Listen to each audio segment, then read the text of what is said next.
Hello, everyone. It's Bethany with His Heart Ministries, where our goal and our purpose is to communicate the heart of God to the heart of His beloved, and that's you.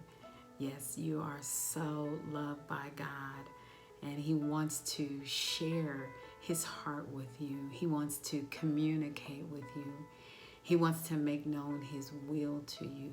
He wants you to know His ways. So take some time, take a minute, take some time to talk to Him, to commune with Him.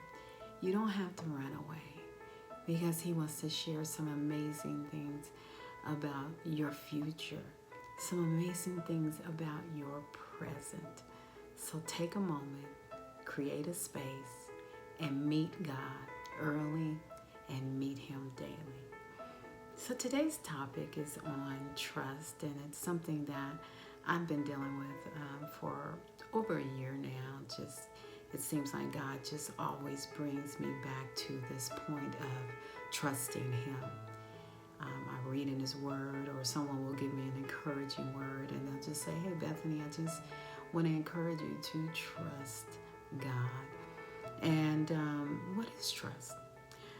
The definition of trust is the firm belief in the reliability, ability, truth, or strength of someone or something. And I'm going to say that again. It's the firm belief in the reliability, truth, ability, or strength of someone or something. And God is asking all of us, all of His creation, to trust Him. And I'm telling you, the climate of the world today, it demands that we have such a great level of trust in God, because we cannot trust in anyone. We cannot trust in this government. We cannot trust in these industries, in the corporate world. We can't trust in it. We have to trust in God. But why is it so hard for us to trust in God? I think it's because God is a spirit, and so we can't touch Him. We can't call Him up on the phone. Hey, what's up? Or we can't hug Him and touch Him and feel Him tangibly. And so it seems like such a great ask for Him to say, trust me. Trust me. Trust something that is not seen. Yet, let me submit to you that there is evidence that He will not fail, that He will not abandon you. There are scriptures all through the Word telling us to trust in God.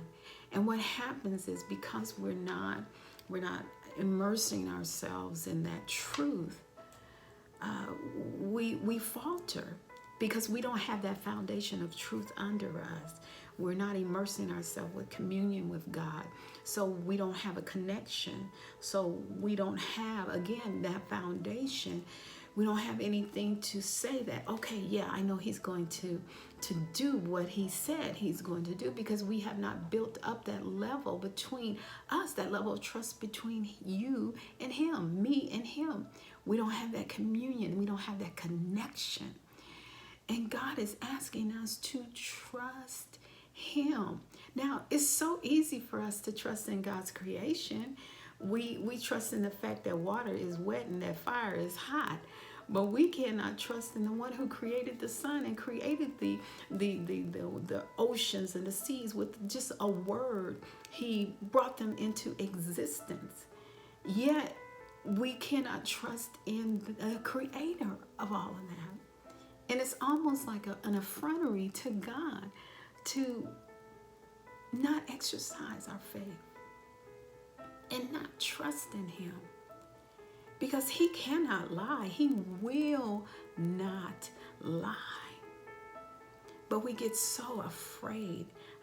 What are the signs that you're not trusting God? One sign is fear. We get a notice.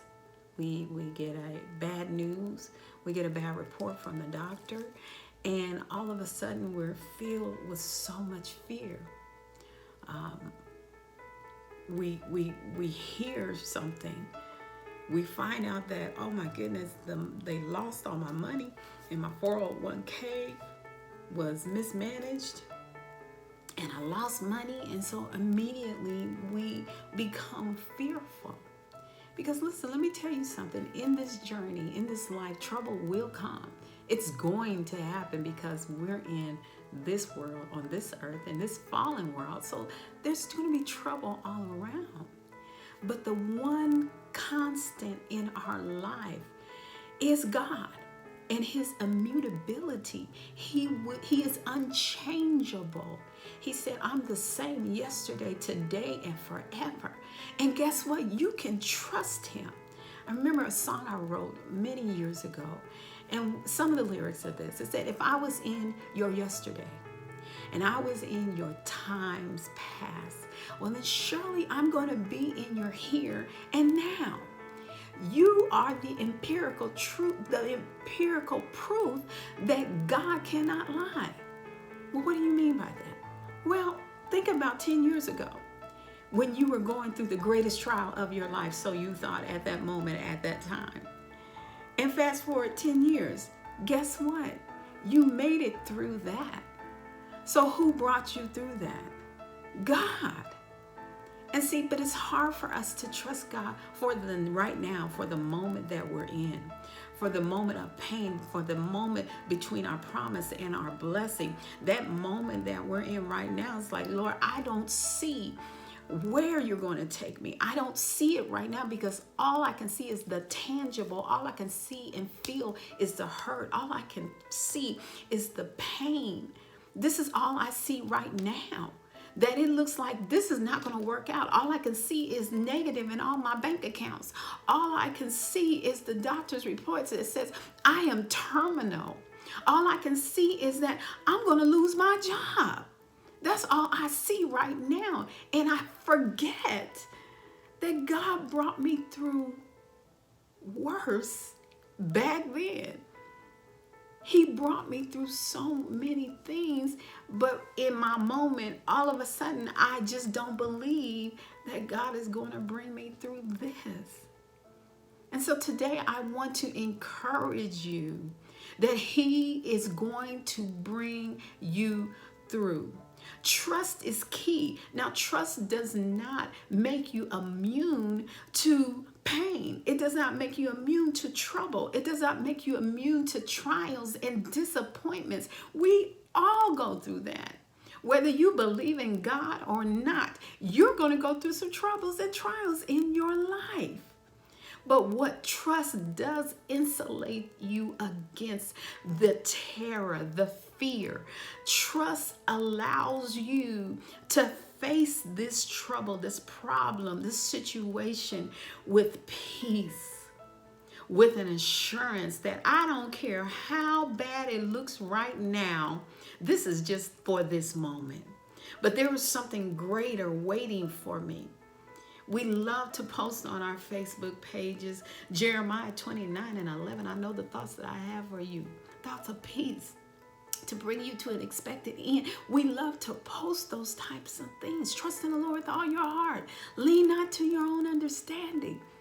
But the reality is, when that thing hits us in that moment, something in us falters. And we get a little shaky. We get scared. We get frightened. Because we think maybe, just maybe, I'm not going to make it through this. But I'm here to tell you that that's a lie.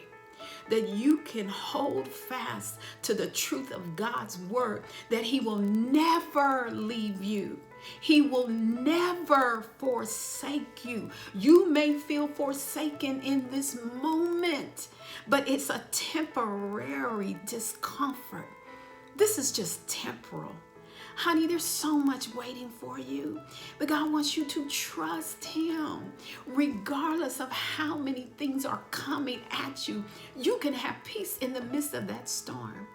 How many of you have seen that painting where it's just this raging storm all around, but you see this little bird perched on a limb, just sitting there in the midst of that raging storm. And that's what the trust and the hope and the faith in God does for us.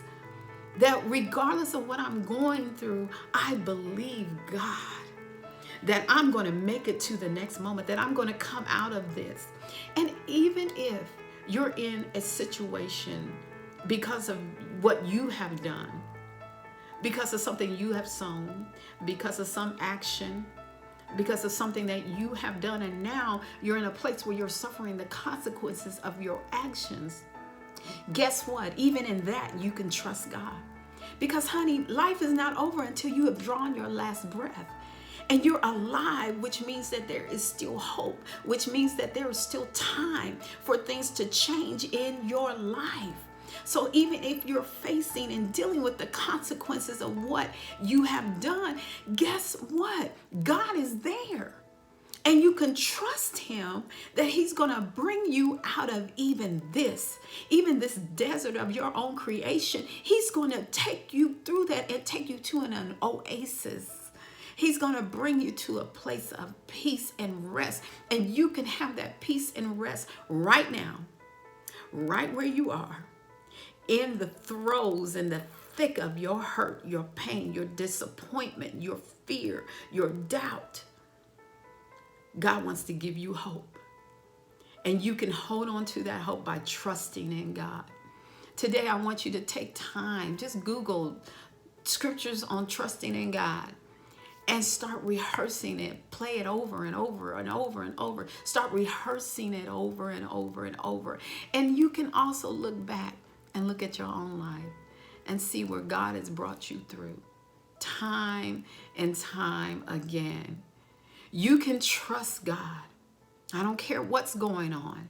You can trust God because he that started a good work in you, he's going to perform it. And he wants you to trust him. Trust him today. I love you. And I pray God's biggest, his brightest, and his best for your life. And listen, don't forget to subscribe to my YouTube channel. And don't forget to like. Don't forget to share. And if you'd like to support His Heart Ministries financially, listen, just reach out to me and I'll tell you how you can do that. God has great and amazing things for you. And today, he only asks, will you trust him? I love you. Till next time.